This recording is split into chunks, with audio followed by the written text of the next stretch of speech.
Feeding ఉన్నది కదా అదేస్తాం చేద్దాం పెట్టిద్దాం కాలువ తవ్వుతూనే అప్పట్లో తిప్పని పడేడు తిరుపతి గాడు రౌత్ తిరుపతి గాడు కాలువను మొత్తం కూలగొట్టేసి అంతా అంతా రూల్ కాగానే ఈ గవర్నమెంట్లో పైపులు వేసిన కలవాటు మొత్తం పైపులు వేసి స్లాబ్ కట్టిన మరి ఏమైంది ఇక కూలగొట్టేసింది మొత్తం ఎందుకు ఇక వాళ్ళకు ఈ కాలువ నా పట్టా పోనీ ఏంటంటే రౌత్ తిరుపతి అని ఆరోపణ వాడి పట్టా ఏం పురుకులు పెడితే నీట్ అయితే ఏం పడేయాలి దాంట్లో పురుకులు పెడితే దాంట్లో పడుకొచ్చి పడేయాలి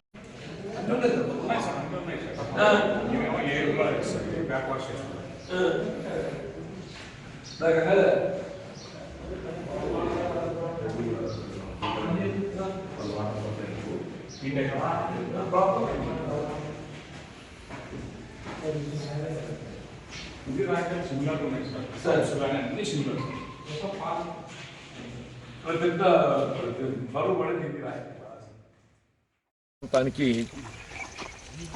త్రాగునీటి సరఫరా ప్రాధాన్యతను గుర్తించి మన ఉమ్మడి రాష్ట్రంలోనే ముఖ్యంగా అప్పటి జగిత్యాల నియోజకవర్గం దాంతోపాటుగా బుగ్గారం నియోజకవర్గంలోని కొంత భాగమైన రాయకల్ బీర్పూర్ ప్రాంతాలకు త్రాగునీటి సౌకర్యం కల్పింపు చేయబట్టడానికి శుద్ధి చేసిన నీటిని అందింపు చేయాలనే ఒక భావనతో మరి జగిత్యాల మండలానికి సంబంధించి అప్పుడు నేను చొరవ తీసుకోవడమే కానీ అక్కడ రాయకల్ బీర్పూర్ సంబంధించి పెద్ద రత్నాకర్ గారు చొరవ తీసుకొని ప్రత్యేకంగా ఈ రక్షిత మంచినీటి పథకాలు మంజూరు పొందడం జరిగింది. వెళ్ళి పులాసకు సంబంధించినటువంటి ఒక ఈ రక్షిత మంచినీటి పథకము ఆల్మోస్ట్ మన జగిత్యాల మండలం అంతా కవర్ అయ్యే ఒక ఇది 5 ml ఇది 5 ml 5 మిలియన్ లీటర్ ప్రతిరోజు 5 మిలియన్ లీటర్ నీటిని శుద్ధి చేసి సరఫరా చేయగలిగేటువంటి ఒక కెపాసిటీ డైలీ 5 మిలియన్ లీటర్ అంటే ఆల్మోస్ట్ మన మండలము 5 to 6 ml అవసరం పడుతుంది మన మండలానికి. అప్పుడు ఏదైతుందో ఈ పథకం నిర్మాణం పూర్తి అయిపోయి వినియోగంలో ఇప్పుడు తేవడం జరిగింది. తదుపరి కాలంలో నూతనంగా ఏర్పడినటువంటి ఒక తెలంగాణ రాష్ట్రంలో టీఆర్ఎస్ ప్రభుత్వం ఈ మిషన్ భగీరథని ఏదైతే కార్యక్రమం తెరపైకి తేవడం జరిగిందో సరే ఎక్కడైతే త్రాగునీటి ఎద్దడి ఉండి నీటి సౌకర్యం లేని ప్రాంతాలకు మీరు భగీరథ ద్వారా నీటిని అందింప చేయాలని చెప్పి భావించడం సమంజసం అయినప్పటికీ అంతవరకు వినియోగంలో ఉన్నటువంటి ఒక నీటి పథకాలను నిర్వీర్యం చేయడం మాత్రం ఏదైతుందో ఇది ఓ విధంగా చెప్పాలంటే క్రిమినల్ లయబిలిటీ క్రిమినల్ ఇదంతా ప్రభుత్వం పెట్టిన పెట్టుబడి ఏ ప్రభుత్వాన్ని కాదు ఇదంతా ప్రభుత్వం పెట్టిన పెట్టుబడి ఉమ్మడి రాష్ట్రంలో పెట్టినా తెలంగాణ రాష్ట్రం పెట్టుబడి పెట్టినా ఇదంతా ప్రజల సొమ్ము ప్రజల నుండి పన్నుల ద్వారా సేకరింపబడుతున్నటువంటి ఒక ఆర్థిక వనరులతోని మనం ఈ కార్యక్రమం నిర్వహింపజేస్తామే. అటువంటి ఇప్పుడు ఏదైతే ఉందో ఇవాళ గవర్నమెంట్ అనేది కంటిన్యూస్ బాడీ ఇలా గత ప్రభుత్వం చేసింది కాబట్టి దాన్ని కనబడకుండా చేయాలి ప్రజలకు అనేటువంటి ఒక భావన రావడం సరైనది కాదు. అది ఏదైనా ఇవాళ మన జగిత్యాల నియోజకవర్గం సంబంధించిన గత 3 రోజుల నుండి మొన్న బీర్పూరే కానీ నిన్న రాయకల్ మండలానికి సంబంధించి ఫిల్టర్ బెడ్ పరిశీలన కానీ ఈరోజు జగిత్యాల మండలానికి సంబంధించిన ఈ ఫిల్టర్ బెడ్ పరిశీలన మీరు చూస్తుంటే అంటే నాణ్యత ప్రమాణాలు filter beds pumping main current మోటార్లు విద్యుత్ సౌకర్యం అన్నీ కూడా కలిగి ఉన్నాయని చెప్పి అంటున్నాం.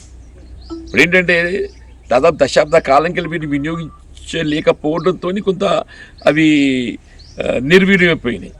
వీటన్ని మళ్ళీ ఏదైతే రెస్టోర్ చేయటం వీటన్ని మళ్ళీ ఏదైతుందో తిరిగి వినియోగంలోకి తేవటం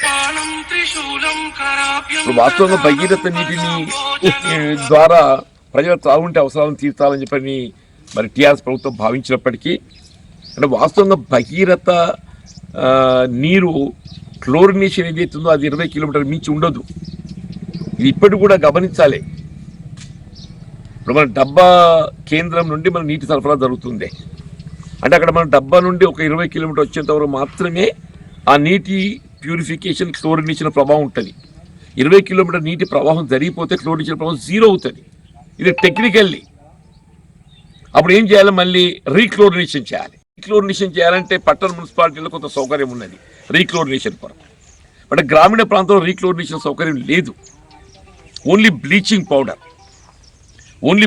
పౌడర్తో ఏదైతే ఉందో దాన్ని శుద్ధి చేసి నీటిని మళ్ళీ ట్యాంక్ ఎక్కించి ఆ ట్యాంక్లో ఈ బ్లీచింగ్ పౌడర్ కలపాలి. Practically which is not possible at all. వీళ్ళు మన పరిశీలన లోపల ఏదైతే ఎక్కడ ఏ గ్రామంలో కూడా నేను జిల్లా కలెక్టర్ గారి దృష్టికి పలు పర్యాలు తీసుకోవడం జరిగింది. నేను గతంలో జిల్లా ప్రజా పరిషత్ సమావేశంలో కూడా ఏదైతే ఈ అంశాలు చర్చించాను. నేను ఏదైతే ఈ క్లోరినేషన్ ప్రభావం జీరో కావడంతో అసలు very purpose of Bhagiratha is defeated. Chlorination zero కావడంతో అప్పుడు కలెక్టర్ గారు ఏం చెప్పారు, అప్పటి కలెక్టర్ శరత్ కలెక్టర్ ఉండే లేదు సార్ మేము బ్లీచింగ్ పౌడర్తో ఏదైతే ఉందో వాటిని క్లోరినేషన్ చేపిస్తామని చెప్పాను. ప్రాక్టికల్ ఇక్కడ కూడా జరగడం లేదని చెప్పంటుండే. దాంతో ఏమి భగీరథ మీద ప్రభుత్వం ఇన్వెస్ట్ చేసినటువంటి ఒక దాదాపు 40,000 కోట్లు ప్రభుత్వం ఏదైతే భగీరథ మీద దాదాపు 40,000 కోట్లు వెచ్చించింది. ఈ 40,000 కోట్ల ఆర్థిక భారం ప్రజానీకమే పడుతుంది.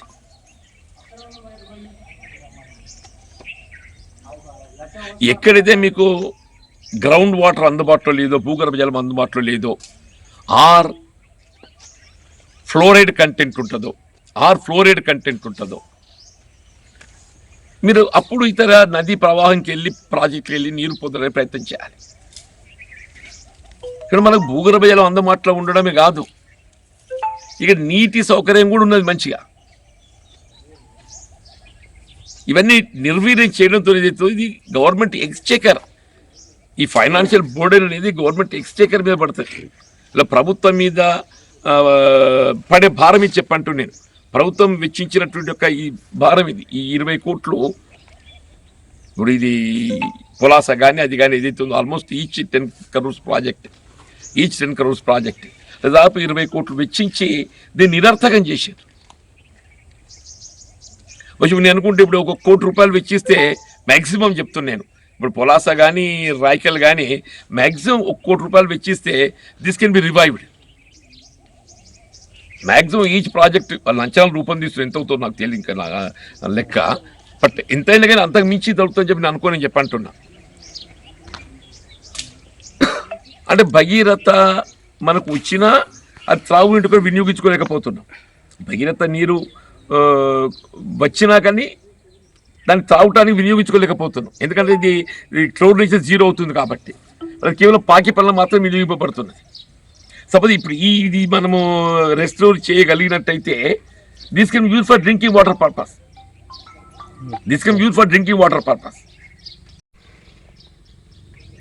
ఇవాళ రాష్ట్రంలో నూతనంగా కాంగ్రెస్ ప్రభుత్వం ఏర్పాటు కావటం, ముఖ్యంగా రేవంత్ రెడ్డి గారు ఏదైతుందో ఇప్పుడు ఏ విధంగా ప్రజలకు ప్రయోజనకరంగా మన కార్యక్రమాలు అమలు చేయగలదో ప్రధానమని చెప్పంటున్నాం. త్రాగునీరు సాగునీరు అత్యంత ప్రాధాన్యత సంతరించుకుంటుంది. First priority goes for drinking water, second priority goes for irrigation facility and also getting supporting price. వీళ్ళు త్రాగునీటికి సంబంధించి ఏదైతుందో గత దశాబ్ద కాలం కేవలం ప్రకటనలకే పరిమితమైపోయింది తప్ప ఆశించిన ఫలాలు పొందలేకపోయాను. కేవలం ప్రకటనలకి పరిమితమైన తప్ప ఆశించిన ఫలాలు పొందలేకపోయాను. ఇలా రాబోయే వేసవి ఏ పరిస్థితుల్లో కూడా ప్రజానీకానికి ఇబ్బంది కలగకుండా చూడటానికి కొరకు తక్షణం ఏదైతే ఉందో ఈ ప్రత్యేకంగా ముఖ్యమంత్రి దృష్టికి తీసుకెళ్ళడం జరుగుతుంది. ఈ పొలాస ఈ స్కీమ్ రక్షిత మంచినీటి పథకమే కానీ, రాయకల్ రక్షిత మంచినీటి పథకమే కానీ, ఇలా బీర్పూర్ సంబంధించే కానీ ఈ 3 పథకాలను వినియోగంలోకి తెచ్చే విధంగా కావాల్సిన నిధులు మంజూరు పొందడానికి ప్రయత్నం చేసి సాధ్యమవుతుందో ఈ వేసవిలో ఏదైతే ఉందో ఈ పథకాల వినియోగం ప్రజలకు అందింప చేయడానికి తగు చర్యలు చేపట్టబడుతుందని చెప్పండి. అట్లాగే సాగునీటికి సంబంధించి కూడా ఈసారి ప్రాజెక్టులో మనకు సరిపడే 2వ పంట సరిపడే నీరు ఉన్నది. నీటి విడుదలకు సంబంధించి వీళ్ళు ఇంకా ప్రభుత్వం నిర్ణయం తీసుకోకూడదు. కొంత రైతులు అంటే ఆందోళనతో ఎప్పుడు విడుదల చేస్తూ ఏంటి నార్లు పోసుకోవాలి. కాబట్టి నేను నిన్నే సిఎస్ఆర్పి గారితో మాట్లాడా, బహుశా రేపు 17th వాటర్ రిలీజ్ అయ్యేటట్టు చూడాలని చెప్పని వాటర్ కూడా 15th ఏప్రిల్ వరకు ఇవ్వాలి. ఇలా వరి పంట అనేది 4 మాసాల కాల వ్యవధి దాన్ని, కాబట్టి 15th ఏప్రిల్ వరకు ఇస్తేనే మనకు పంట పూర్తి స్థాయిలో మనకు చేతికి రావడం జరుగుతుంది. అట్లా ఈ పంట మద్దతు ధరకు సంబంధించి కూడా ఇలా గతంలో రైతాంగం ఏ విధంగా రైస్ మిల్లర్ దోపిడీ గురి కావడం జరిగిందో మనం ప్రత్యక్షంగా గమనించమని చెప్పంటున్నాం. ఇలా ఏ పరిస్థితుల్లో కూడా రైస్ మిల్లర్ల దోపిడీ పూర్తి స్థాయి లోపల నిలువరింప చేయడం, అరికట్టడం ఈ ప్రభుత్వం యొక్క ప్రధాన బాధ్యత అని చెప్పి గత ప్రభుత్వము ఎంత అలసత్వంతో వ్యవహరించింది. రైస్ మిల్లర్ ఇష్ట రాజ్యం నడిచిందని చెప్పి అంటున్నా. వాళ్ళు ఎక్కడికి ప్యాడీ ధాన్యం ఏదైతుందో వాళ్ళు పైసే పెట్టుబడి లేకుండా మిల్లుకు చేరుకోవటం, పైసే పెట్టుబడి లేకుండా దాన్ని అమ్ముకోవటం డబ్బు చేరవేసుకోవటం. మళ్ళీ ఏదైతుందో ఇవాళ మీకు అదేంది బియ్యం ఉంటే కానీ civil supplies rice, PDS rice తీసుకొచ్చారు పెట్టుడు. ఒక్కొక్కడు యాటో మిల్లు కట్టిది, ఎడికెళ్ళి కడతారే చెప్పి నాకు అర్థం కాక అడుగుతున్నాను నేను. ప్రభుత్వం రేవంత్ రెడ్డి గారు ఏదైతుందో ఈ రైస్ మిల్లర్లపై కుర్రా జులిపించాలని చెప్పి అంటున్నాయి. ఇప్పుడు తక్షణం ఏదైతుందో రైస్ మిల్లర్లకి వెళ్ళి మనం ఏదైతే ప్రభుత్వానికి రావాల్సిన బియ్యందో ఎఫ్సిఐ కానీ ప్రభుత్వం రావాల్సిన బియ్యందో సిఎంఆర్ రైసే తక్షణమే వాటిని రికవరీ చేయాలి. వర్షాకాలం పంట అందరు రైతులు ఏదైతుందో ఏ విధమైన ఆందోళన గురి కాకుండా ధాన్యం తరలింపు చేయడం జరిగింది. అదే మనం గడిచిన ఎన్ని సంవత్సరాలకి వెళ్ళి ఏ విధంగా దోపిడీ చేసినా కూడా మనం గమనించమని చెప్పి అంటున్నాం. గడిచిన ఎన్ని సంవత్సరాలు రైస్ మిల్లర్లు ఏ విధంగా దోపిడీ చేసినా మనం గమనించమని చెప్పి అంటున్నాం. ధాన్యం తూకం వేసిన తదుపరి కూడా మళ్ళీ ఏదైతుందో మిల్లర్ అన్లోడింగ్ పాయింట్ లోపల ఏదైతుందో ట్రక్ షీట్ అని చెప్పిన కోత పెట్టింది. అన్లోడింగ్ పాయింట్లో ట్రక్ షీట్ అని కోత పెట్టింది చెప్పి ఇంతకంటే ప్రత్యక్ష దోపిడీ ఇంకోటి ఏది ఉండే చెప్పంటున్నా. మరి జిల్లా పాలనా అధికార యంత్రాంగం వాళ్ళకి ఏం చేసిండ్రో ఏందో దేవుడు వాళ్ళకి ఏ విధంగా వాళ్ళకు విద్యా అర్హతలు కల్పించో నిజంగా చెప్తాను, ఆశ్చర్యం కలుగుతుందని చెప్పి అంటున్నా. ట్రక్ షీట్ అనే నెపంతో ఏదైతుందో ప్రత్యక్షంగా రైతులను దోపిడీ గురి చేయడం అని చెప్పి అంటున్నాను. ఏదేమైనా రైస్ మిల్లర్ల ఆగడాలకు ఏదైతుందో ఇవాళ చెక్ పెట్టడం జరుగుతుంది. రైతుకు అండగా నిలవటము, రైతుకు కల్పించాల్సిన ఒక మద్దతు ధర పూర్తి స్థాయిలో కల్పింపు చేయడం ఈ ప్రభుత్వం యొక్క బాధ్యతగా భావిస్తని చెప్పని పేర్కొంటున్నాను.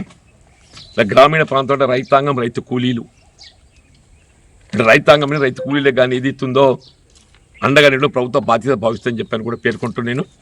రక్షిత మంచినీటికి సంబంధించి తక్షణమే ఈ వేసవిలో ఈ కార్యక్రమం అమలుకు వచ్చే విధంగా తగు చర్యలు చేపట్టడం జరుగుతుందని చెప్పిన భావన వ్యక్తం చేస్తుంది. మన బీఆర్ఎస్